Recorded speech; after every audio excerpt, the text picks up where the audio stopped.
은혜 받으실 하나님 말씀은 요한계시록 4장 3절의 말씀입니다. 요한계시록 4장 3절의 말씀입니다. 같이 합독하겠습니다. 앉으신 이의 모양이 벽옥과 같고 홍보석 같고 또 무지개가 있어 보좌에 둘렀는데 그 모양이 녹보석 같더라. 아멘. 기도드리겠습니다. 하나님 아버지 감사합니다. 아버지 모시고 아버지께 받은 것과 같이 주님 안에서 성령님의 인도하심을 따라 기록된 말씀을 전하겠습니다. 도와주옵소서. 마지막 때에 진리가 귀한 시대에 저희가 목회하고 신앙생활을 합니다. 이 진리의 말씀을 끝까지 붙잡고 주님의 공중강림을 학수고대하면서 신부단장하겠사오니 불러주시고 함께하여 주옵소서. 예수님의 이름으로 기도드립니다. 아멘.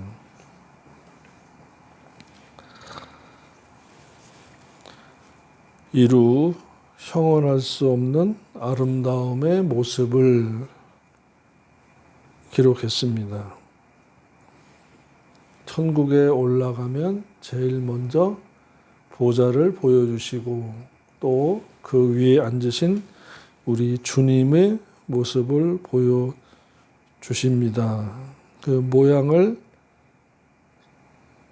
표현했는데 이루 형언할 수 없는 아름다움을 표현했습니다. 그러나 성경 이사야서 53장의 말씀에는 보잘것없다라고 말씀했어요. 이 말씀과는 대비가 됩니다.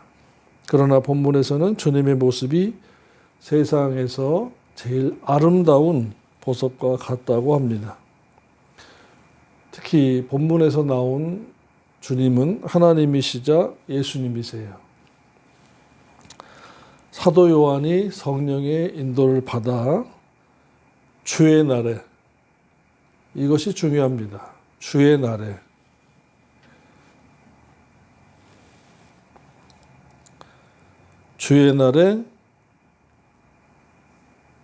하늘 보좌에 앉으신 주님의 모습을 휴거하여 보았던 것입니다. 주일을 오전, 오후 상번제, 그리고 주의 날이라고 했기 때문에 내 날이 아니에요. 우리의 날이 아닙니다. 주의 날에 오전, 오후 상번제를 드리고 안식해야 된다라고 말씀했습니다. 주의 날에 사도 요한이 이리로 올라오라는 말씀을 듣고 휴거하여, 그러니까 말씀이 끌어올린 거죠. 말씀이. 하늘 보좌에 앉으신 주님의 외모를 보았는데 보좌에 앉으신 주님의 외모가 아름답고 황홀하기가 벽옥과 홍보석 같다고 했습니다. 이는 하나님의 꾸민 데코레이션한 모습이 아니라 본래의 모습으로 세상에서 가장 아름다운 벽옥과 홍보석과 같이 아름다웠다라고 말씀했습니다. 벽옥은 이아스피디라는 말인데 푸른 빛의 고운 옥입니다. 옥을 볼 때에 신비한 변화를 일으키는 것이 옥이라고 합니다. 홍보석은 사르디노라고 하는데 출애굽기 28장 17절로 20절에 대제사장의 흉패의 보석 중 홍보석은 첫째 보석이고 벽옥은 마지막 보석입니다. 이 보석을 우리가 닮아가고 만들어가야 하는데 그 과정을 고린도서 3장에서 말씀했어요. 11절로 20절에 나이 닦아둔 것 외에 등이 다른 터를 닦아둘 자가 없으니 이 터는 곧 예수 그리스도라. 지금 예수 그리스도의 구원의 반석 위에, 생명의 반석 위에, 복음의 반석 위에 이제 집을 지어져 갑니다. 12절입니다. 만일 누구든지 금, 은, 보석이나 나무, 풀, 지푸라기로 이 터 위에 세우면 이 금, 은, 보석 또는 나무, 풀, 지푸라기로 예수 그리스도의 생명의 터 위에, 구원의 터 위에, 복음의 터 위에 집을 세우는데 신앙생활의 패턴이 두 부류다라는 겁니다.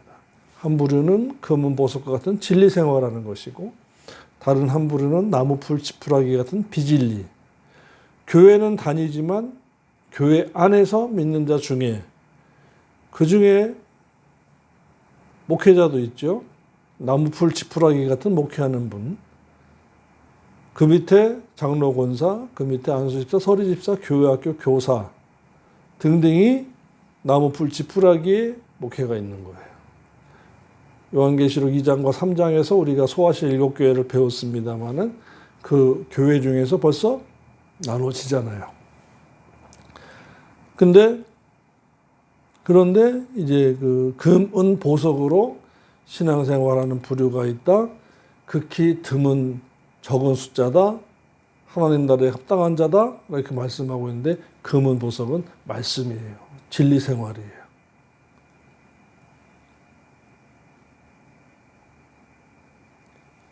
이것이 하나님께서 하나님 아버지 해주세요가 아닙니다. 복음성가도 중에서도 이런 복음성가가 있더라고요. 오늘 하루도 사랑하게 하소서, 오늘 하루도 용서하게 하소서. 그러면은 수동태적인 말이에요. 하나님 또는 주님이 이렇게 해주셔야 합니다라는 거예요. 아니요, 우리 보고 하라고 그랬어요. 오늘 하루도 용서하며 살겠습니다. 오늘 하루도 사랑하며 살겠습니다. 오늘 하루도 나누며 살겠습니다. 그러니까 함께 해주세요. 이래야 되는 거예요.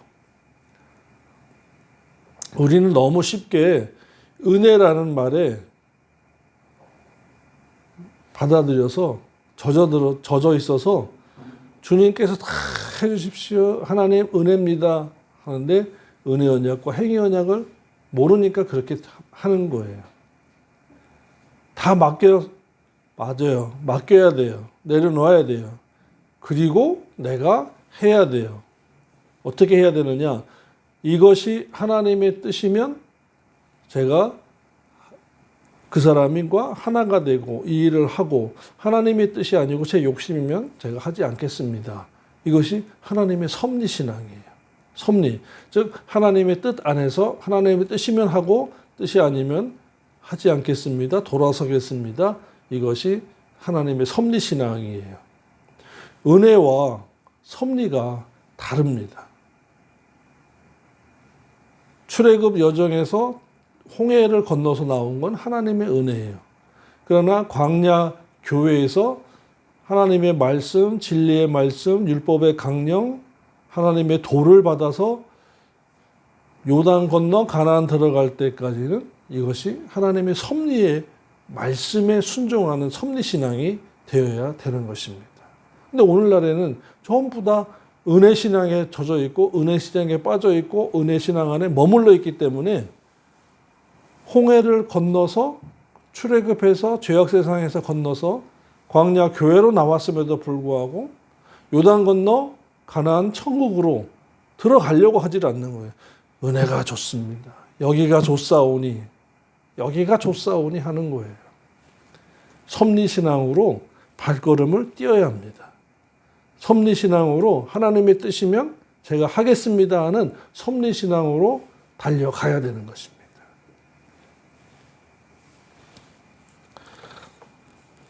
이와 같이 보좌에 앉으신 주님의 모양을 보석의 색깔에 비유하는 것은 주님의 그 영광이 너무나 장엄하고 신비해서 세상에 가장 값지고 아름다운 보석으로 비교해서 설명한 것입니다. 인간의 그 한계죠.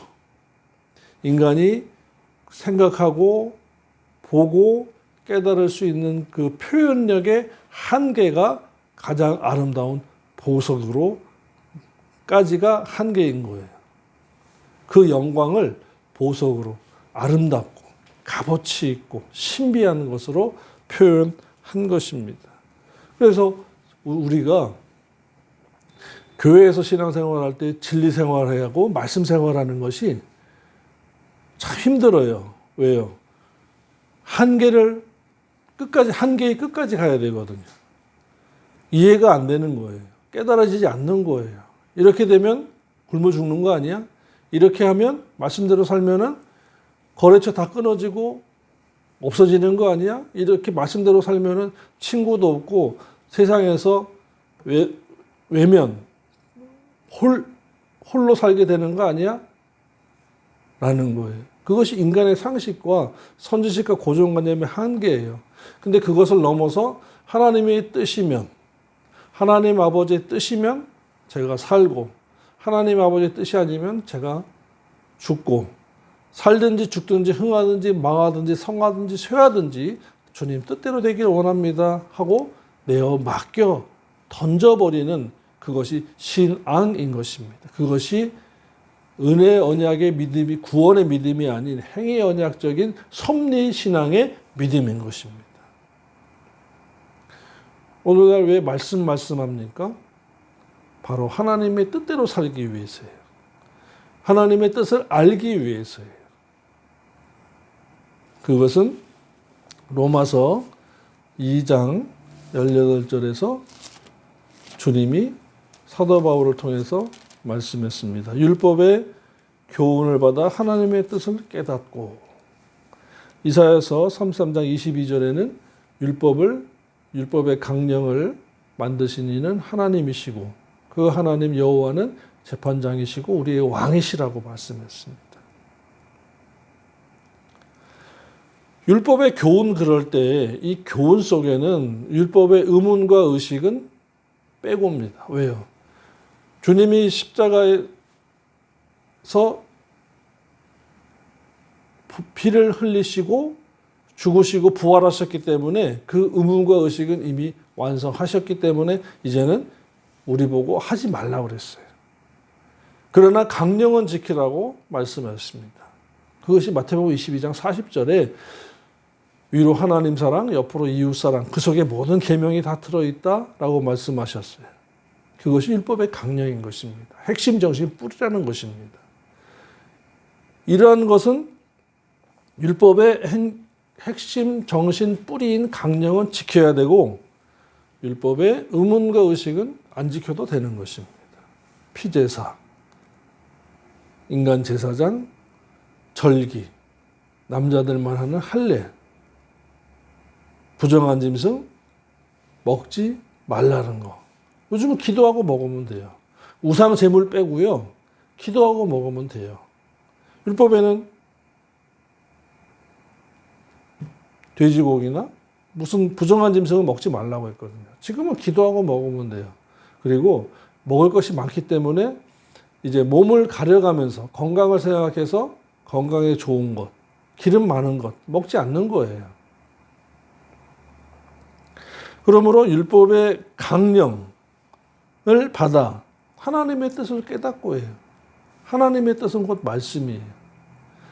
우리가 예수 믿고 구원을 얻은 후에 하나님의 자녀가 되고 생명책에 이름이 기록되고 원죄사함으로 얻은 다음에는 하나님의 교훈을 받아서 율법의 강령을 따라서 진리를 따라서 신앙생활을 해야 하는 것입니다.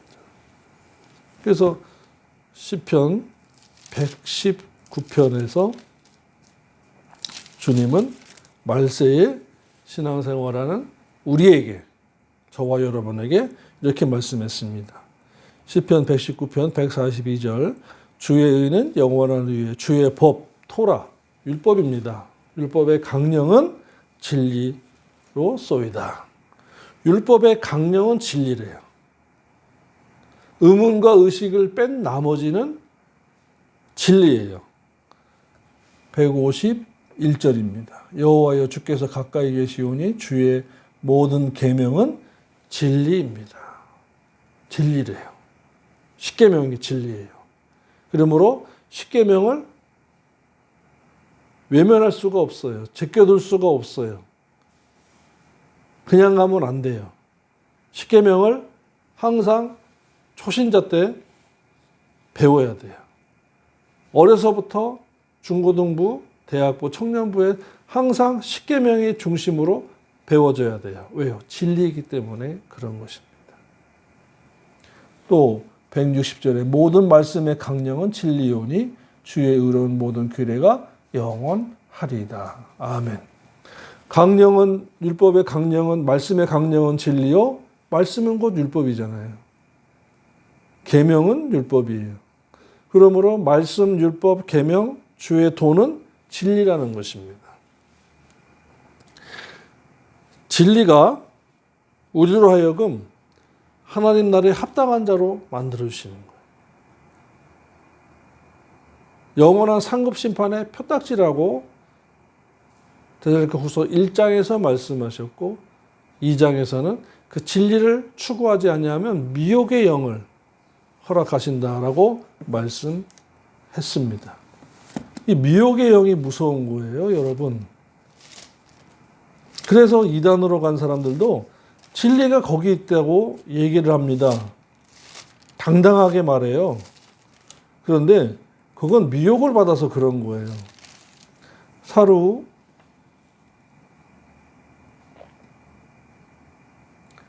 2장 11, 12절입니다. 이러므로 하나님이 유혹의 영을 저희 가운데 역사하도록 허락하사 거짓 것을 믿도록 내버려 두심은 버려두시는 거예요.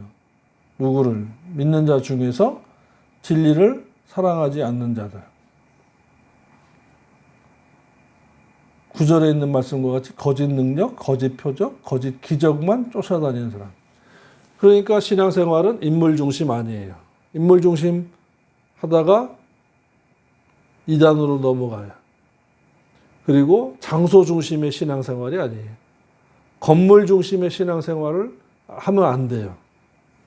말씀 중심의 신앙생활을 해야 되고 그 진리 따라서 가야 돼요. 스승은 바뀔 수 있어요. 말씀을 가르치는 스승은 바뀔 수가 있어요. 교회도 바뀔 수가 있어요. 그러나 진리를 바꾸면은 이단으로 가게 돼 있어요. 자, 그런데 하나님께서 유혹의 영을 저희 가운데로 역사하게 하사 거짓 것을 믿도록 내어버려 두셨다라는 것에 대해서 구약성경 역대하 18장 19, 20, 21절의 말씀을 보겠습니다. 역대하 18장 19절부터 19절부터 21절까지 22절까지 말씀인데요. 바로 미혹의 영을 하나님께서 허락하셔야 그것도 역사한다라는 것을 성경은 말씀한 것입니다. 역대하 18장 19절입니다. 여호와께서 말씀하시기를 누가 이스라엘 왕 아합을 꾀어 저로 길앗 라못에 올라가서 죽게 할꼬 하니 하시니 하나는 이렇게 하겠다고 영 하나는 이렇게 하겠다고 또 다른 영 하나는 저렇게 하겠다고 하였는데 20절에 전문맥을 보니까 한 영이 나와서 이 거짓의 영이 나와서 미혹의 영이 나와서 여호와 앞에 서서 말하되 내가 저를 꾀이겠나이다. 보십시오. 꼬이는 영, 미혹의 영이 있다라는 거예요. 여호와께서 저에게 이르시되 어떻게 하겠느냐. 그러니까 계획을 내봐라.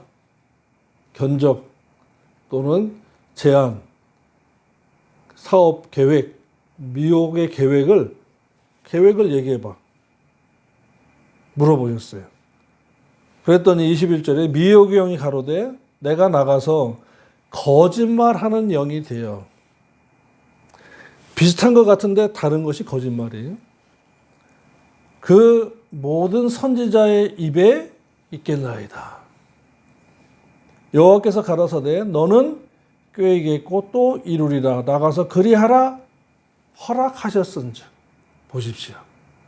하나님 아버지께서 미혹의 영을 그 믿었으나 우상 숭배하고 진리를 사랑하지 않고 하나님을 사랑하지 않고 범죄하고도 회개치 않는 자들에게 미혹의 영을 허락하신 거예요. 그러니까 22절에 이에 여호와께서 거짓말하는 영을 왕의 이 모든 선지자의 입에 넣으셨고 또 여호와께서 왕에게 대하여 저주를 화를 말씀하셨나이다. 이 화가 사람들이 하면은 저주는 욕이에요. 그러나 하나님께서 하나님 아버지가 하시는 화는 저주는 저주예요. 무섭습니다. 그러니까 진리를 외면하고 진리 생활을 하지 않으면 선지자가 스승을 만나는데 거짓말하는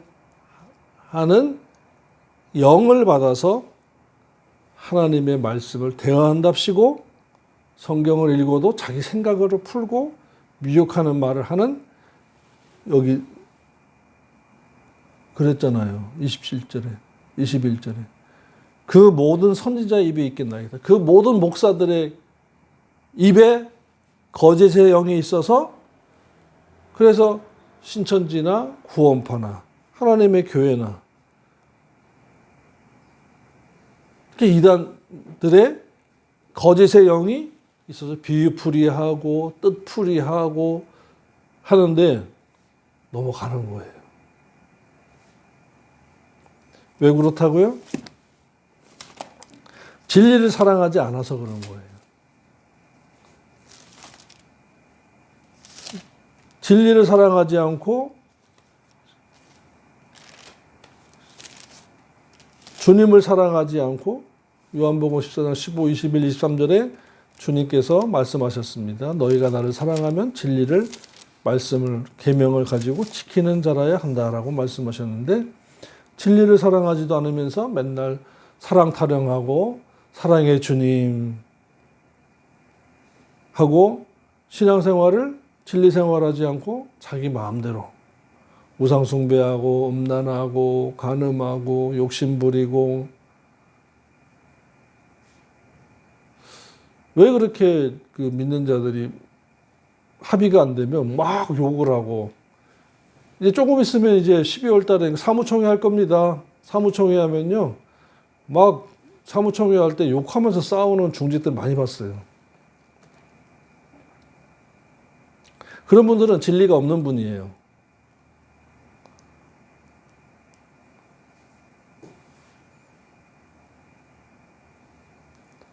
진리를 믿지 않아요. 복음은 예수를 그리스도를 믿어서 구원을 얻었는데 진리를 믿고 행하죠. 여기에 믿는다라는 말은 호피스티스예요. 예수 믿어서 구원 얻었다 할 때 그 믿음은 디아피스티스예요. 달라요. 똑같은 믿음이라는 단어 앞에 전치사가 디아냐 호냐 또는 카타냐에 따라서 호와 카타는 같은 그 믿음이라는 뜻이에요. 근데 구원 얻는 믿음은 디아피스티스예요. 은혜의 믿음이에요. 은혜로 주어진 믿음이에요. 행함의 믿음이 없기 때문에 진리를 행하는 그 믿음이 없기 때문에 불의를 좋아한다. 불의. 진리의 반대편. 요단의 동편. 세상 사람과 같은 거예요. 이것은 영구속을 얻었으나 은혜 언약에 의해서 영구속을 얻었으나 행위 언약에서 성화하지 않은 자들의 모습을 말하는 것입니다. 옛사람의 모습이 그대로 있는 거예요.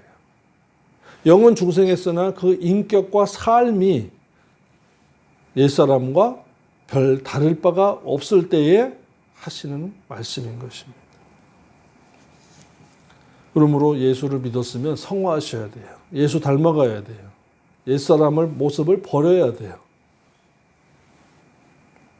이것이 금은 보석을 만드는 것이고 주님 닮아가는 것입니다.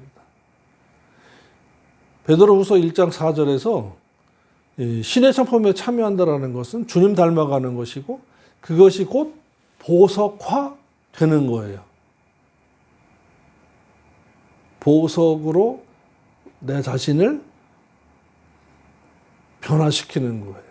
근데 그 보석이요, 불에 자꾸 연단을 받아요. 단련을 받아요. 힘들어요. 그러니까 포기하려고 하는 거예요. 아니, 남들은 쉽게 그 쉬운 것이 나무풀 지푸라기입니다. 금은 보석은 불로 연단을 막 해야 돼요. 14K, 18K, 24K. 그러니까 신앙생활은 연단이 많을수록 좋은 것이고 잘하고 있구나 생각하시기를 바랍니다.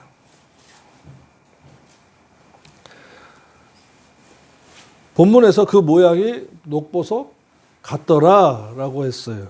같더라라는 말은 호데스를 쓰지 않고 호스라는 말을 씁니다. 비슷하더라입니다. 천국을 설명할 때는 카도스라는 말을 안 씁니다. 세상에서는 똑같더라라는 말이 있지만 천국에서는 똑같은 것이 없어요. 그래서 비슷하다라는 말을 항상 씁니다. 녹보석이 아니라 녹보석, 홍보석, 비슷하더라인 거예요. 그러므로 오늘 저와 여러분은 이 시간에 분명히 알아야 할 것은 그 보좌에 이제 주님의 보좌가 있고 이제 다음 절에 24장로들이 보좌에 앉았다라는 말씀이 나옵니다. 이 보석화된 자들이 24장로의 자리 반열에 앉는 것이고 그 주님의 영광을 닮은 자들이 주님과 같은 영광을 누리는 것입니다. 받아서. 신앙생활 어떻게 해야 할까요? 금은 보석 같은 신앙생활을 합니다. 그것은 무엇입니까? 바로 진리의 말씀인 것입니다. 그걸 위해서 기도하시고 그걸 위해서 헌신하시고 그걸 위해서 봉사하시고 그걸 위해서 나누십시오. 그러면 주님의 영광의 자리에 함께 안침을 받는 자가 되고 합당한 자가 될 것이고 열린 문으로 들어갈 것이며 그 문마다 지키는 천사들로부터 환영을 받을 것입니다. 기도드리겠습니다. 하나님 아버지 감사합니다. 보석 같은 보석을 만드는 신앙생활을 잘 하도록 성령 하나님 도와주시고 인도하여 주시고 깨닫도록 조명하여 주옵소서. 예수님의 이름으로 기도드립니다. 아멘.